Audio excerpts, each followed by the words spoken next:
السلام عليكم ورحمة الله وبركاته. أشما هردوتو تيا سلكي هركا كيساني قبضن فيدمتني البل هركا كيتي قبضو فيدمتني ميساجي جالالين تنتي قويا انكرا ميسنجراتي نكسمس كرا ايمو في واتسابي تلجرام انما بريسيتو برو ندن ديسا كان يو هم بيك نتاي اما برا كرا سلباتين جالالي كان كي قويا وان اسين نما ولين كومينيكيت غوتو برو ندن ديسا اوتو اسين افر راهم بيكين كرا سلباتين اكاتا ميساجي نما غوتو من غوتو تو كنترول غوتاني وانمي بالبلا ولي بريسو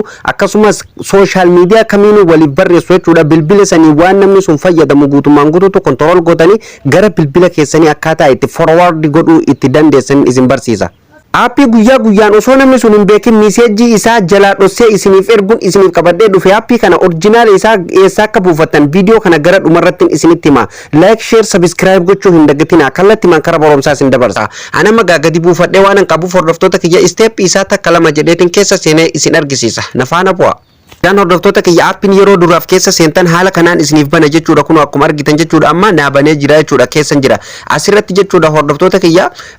aappiin kun jechuudha guutummaan guutuutu jechuudha of eeggannaa jechuudha nutti himaa jira jechuudha waan kana fedhii keetiin akka gootu nutti himaa jira jechuudha asirratti kun hordofbiftanii adda baafachuu ni dandeessan jechuudha seera waan inni dalagu hundaa'u akkeessa kaa'ee nuuf jira jechuudha qalama diiman kana asirratti nuuf barreesse kana jechuudha hordoftoota kiyya tole eega inni akkanatti nuuf fide jechuudha maal gootanii asirratti gadi buutanii jechuudha start now bakka jedhu kana yeroo tokkoof kilik gootu. Sana booda hordoftoota kiyyaa akka nu eeyyama kenninu nu gaafataa jechuudha asirratti jechuudha meseejii namaa kana guutumaan guutuutu akka kara keenyatti deebifnuuf jechuudha fedhii keenya akka ta'e ayyama itti kenninu jedha allow gootanii bira darbitu jechuudha permission itti kennitan jechuudha allow godhan amma yeroo isin permission itti kennitan jechuudha haala kanaan paatarnii bilbila keessanii isin gaafata jechuudha ashaara harkaati yoo qollofattanillee yookaan lakkoofsa yoo qollofattanillee piinii keessanitti galchitu amma ashaara harkaatiin qollofadde waan ta'eef jechuudha irraan kaasana booda naaf banamee jira jechuudha asirratti qabxii sadii qabatee nu dhufa jechuudha asirratti dubbistanii adda baafachuu ni dandeessanii qabxii sadii qabatee nu dhufa jechuudha sanduuqa sadeen kana keessatti jechuudha waan guutamu hundaayyuu kan waliin guunnu ta'a asirratti waan tokko wanti adda baasee isinitti himuu barbaadu jechuudha aappii kana kan gadi buufamu bilbila keessan irratti osoo hin taane bilbila nama san irratti gadi buuftanii jechuudha eega gadi buuftanii jechuudha steepen isitti argisiisu kana irratti guutanii jechuudha sana booda ni deebiftuufi jechuudha daqiiqaa muraasa keessatti jechuudha irraa haayid gootanii gubbarraa dhossitanii jechuudha itti deebiftu jechuudha jaalallee keessan haa ta'u akkasumas abbaa manaa keessan haa ta'u ijoollee keessan haa ta'u jechuudha eeyyamaan namoota fakkeenyaaf eeyyamaan wal hordofuu barbaadanillee wal amantummaan jechuudha waliif akkasitti wal hordofuu barbaadanillee haala kanaan jechuudha wal hordofuu yookaan incitii waliin qoodachuun ni danda'ama jechuudha karaa salphaa ta'een keessafuu warreen ijoolleetiif baay'ee murteessaadha jechuudha akka ijoolleen keenya hin banneef ijoolleen keenya akka waan adda addaa waan hin barbaachisne nama waliin guyyaan hin haasofneef maal akka isaan haasan karaa aappii kanaan hordofuun ni danda'ama jechuudha karaa salphaa ta'een jechuudha tole amma oduu isinitti hin baay'isu asirratti maal guutuun isa tokkoffaa kanarratti interstandardized bakka jedhu kanarratti maal guutu maqaa ni guutu jechuudha asirratti mee nama maquma tokko itti guuta maqaa ID kiyya tokko itti haa guutu jechuudha nafaana bu'aa maqaa tokko itti guuteen jira kun waan akkuma argitanii asirratti gadi buutanii inter keyword bakka jedhu kanarratti maal guutu jechuudha keyword fayyadamtan jechuudha ni guutu jechuudha keyword message keessanii kan barbaadan isin ni guutanii kuni optional yoo guutulee baatan waan tokko rakkoo tokko hin qabu bira darbuu dandeessan keyword yoo feetan ni guuta yoo feetan bira darbuu dandeessu jechuudha hordoftoota kiyya tole ani amma keyword illee hin guutu maaliif nan barbaachisu jechuudha fakkeenyaan isin argisiise kuni guuttanii guutuu baatanillee waan isin barbaachisu hin qabu keyword anamma asirratti gadi bu'ee jechuudha hordoftoota kiyya forwarding number amma asirratti maal nu jedha lakkoofsa forward message nama sanii akka irratti buutu barbaannu san jechuudha asirratti guutu jechuudha amma kan asirratti guunu lakkoofsa keenya hubadha aappiin kun bilbila jaalallee keenya yookaan bilbila nama message isaa hordofuu barbaanne san irratti gadi buusnee jechuudha asirratti immoo kan itti guunu lakkoofsa keenya jechuudha lakkoofsa keenya kan message akka irratti nuuf ergamu barbaannu sanii guunnaa jechuudha yeroo nu asirratti guunee kallattimaan gara bilbila keenyatti guyyaa wanni namni sun nama waliin haasa'u guyyaan gara keenyatti nuuf ergaa jechuudha aappiin kun tole mee amma asirratti lakkoofsuma tokkoon itti guuta nafaana bu'aa lakkoofsa kiyya ittiin guuta kun waan amma hordoftoota kiyya lakkoofsa kiyyallee itti guuteen jira lakkoofsa kan guutan koodii biyya keessa jirtanii waliin guutan jechuudha koodii biyya keessa jirtanii osoo hin dhiisin asirratti guutanii jechuudha sirritti adda baafadha koodii biyya keessaa hin dhiiftan jechuudha kan biyya keessa jirtanii eega akkanatti kana hundaa'u asirratti guutanii maal gootan hordoftoota kiyya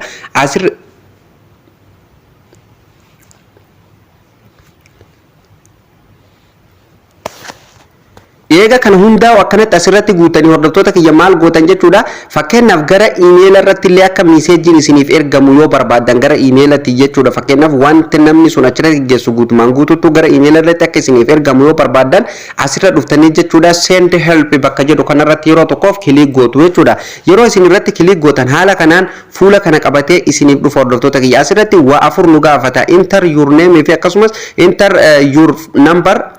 Asirratti fuula afur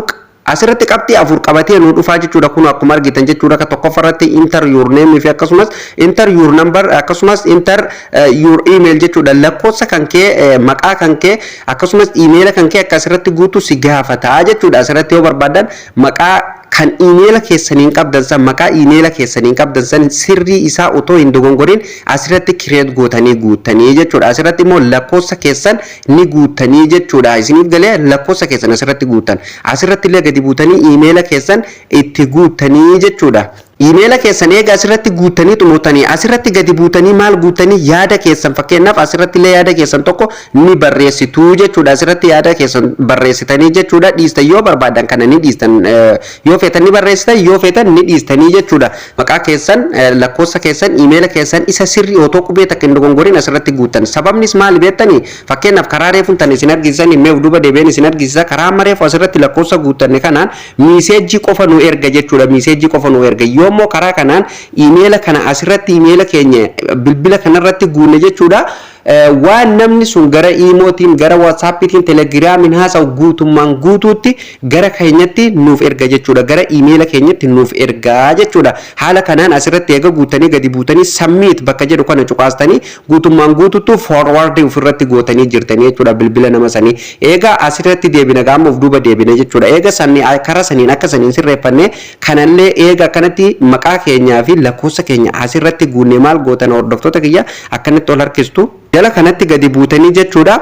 finish set up bakka jedhu kana yeroo tokkoof ni cuqaastu jechuudha. Mee anamma irratti hin cuqaasa finish set up bakka jedhu kana yeroo tokkoof kilik gootu jechuudha. Kun amma akkuma argitan hordoftoota kiyya asirratti maqaan kiyyallee naaf galee wanni hundinuu naaf galtee jirti jechuudha. Kun akkuma argitan maqaan reefan achirratti guute Hussein jedhee naaf bahee jira lakkoofsa kiyya naaf bahee jira. Asirratti illee kun akkuma argitan hordoftoota kiyya keewordii guutummaan guutuutu message nama akka nu haa godhuu dandeenyu nutti himaa jira jechuudha hordoftoota kiyya. Amma delete irraa godhuu barbaadan lakkoofsa kana delete gootanii jechuudha. Uf duuba deebitanii sirreessuu yoo barbaadan edit bakka jedhu kana cuqaastanii irra deebiin sirreessitu jechuudha. Kanatti aansee kan isin argisiisu yeroo namni message nama saniif barreesse message namni nama saniif barreesse san akka hin haqamnellee godhuu ni dandeenya jechuudha. Akka nama san bira namni sun yoo dafee waan nama waliin haasa'e haqallee nu biraallee akka hin haqamne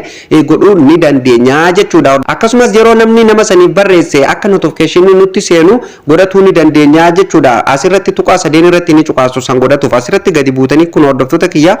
go to inbox bakka jedhu kanarratti yeroo tokko ni cuqaastu jechuudha. Sana booda asirratti alaarti jechuudha yes jettanii ni jechuudha. Kanaafuu sana booda kun asirratti jechuudha amma maalirratti akka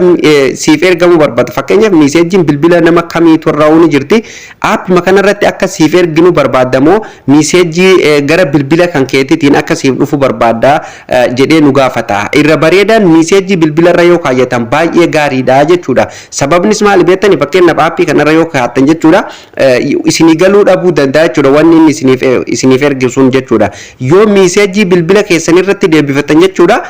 bilbiluma keessaniin teessanii ilaaltan jechuudha message nama sanii. Tole an amma isumarran kaa'a sana booda asirratti gadi buutanii jechuudha hordoftoota kiyya isa kanarratti gadi buutanii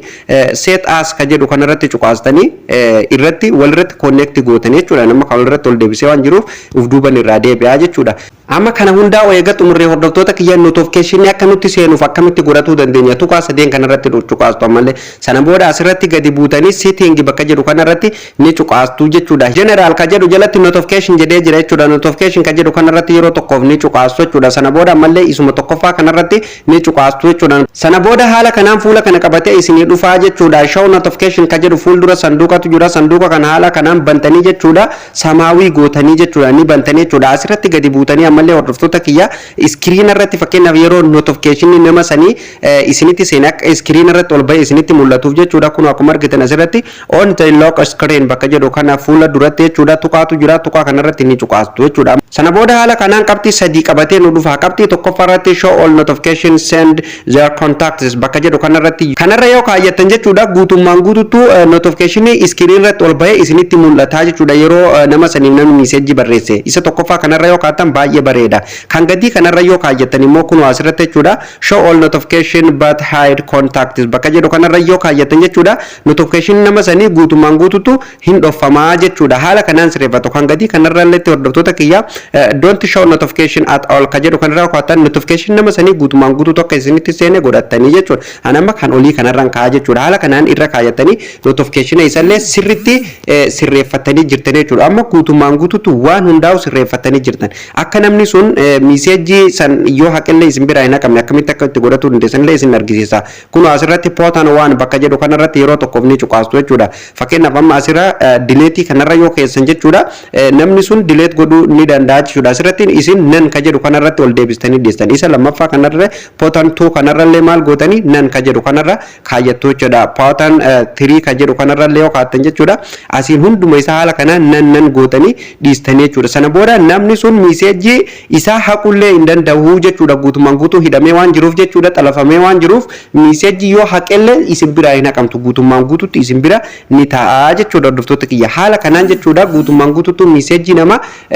uf biratti control godhu ofirratti control godhu ni dandeessanii jechuudha hordoftoota kiyya yoo ofirraa balleessuu barbaadanillee jechuudha aappii kana jechuudha fakkeenyaaf ofirraa yoo balleessuu barbaadan guutummaan guututti eeyyama kana yoo ofirraa balleessuu barbaadan maal gootanii yeroo tokkoof keessatti ni deebitu jechuudha sirriitti hordofa yeroo tokkoof keessatti ni deebitu waan kana waan nagaa qofaaf itti fayyadama hordoftoota kiyya ofirraa balleessuu yoo feetan asirratti deebitanii delete bakka jedhu tana cuqaastanii guutummaan guututti waan amma irratti sirreessitan san irraa balleessitu sana booda paatarni isin gaafata paatarni bilbila keessanii itti galchitu anamma itti galcheen jira sana booda guutummaan guututti kunoo delete irraa ta'ee jira jechuudha haala kanaan sirreeffatu ni dandeessu aappii kanallee orjinaala isaa eessaa arganna jettanii jechuudha cinqamuun keessan hin hafu jechuudha karaa salphaa ta'een jechuudha hordoftoota kiyya aappii kana orjinaala isaa telegiraama kiyyarran isiniif kaaya jechuudha telegiraama kiyya kusiji miidiyaa neetwork ka jedhuudhaan isiniif kaaya jechuudha chaanaala Oromaan ka jedhu kana jala eega dhuftanii hordoftoota kiyya aappii kana buufatuuf akkanatti gamana sarkistu jechuudha sirriitti hordofaa namoonni baay'een jechuudha bakka aappii buufadhaa jedheen dhiisee bakka biraatti buufatee nu dalaguu didee warra jedhutu jira hordoftoota kiyya asirratti dhuftanii jechuudha abaawut bakka jedhu kana cuqaastu jechuudha eega chaanaala kiyya jala dhuftanii karaa harka bitaa gamana sarkistu chaanaala Oromaan profaayilii isaa kana sirriitti dabaafadha eega asirra dhuftanii jechuudha asarkistu jechuudha sarkistanii abaawut bakka jedhu dhumarratti ni argattu irratti cuqaastu yeroo tokkoof jechuudha yeroo isin irratti cuqaastan gadii kanarratti maaltu isiniif bakkuun akkuma argitan hordoftoota kiyya gama kana yoo as dhuftanii telegiraama kiyyaatu jira telegiraama kanarratti cuqaastanii kallattiin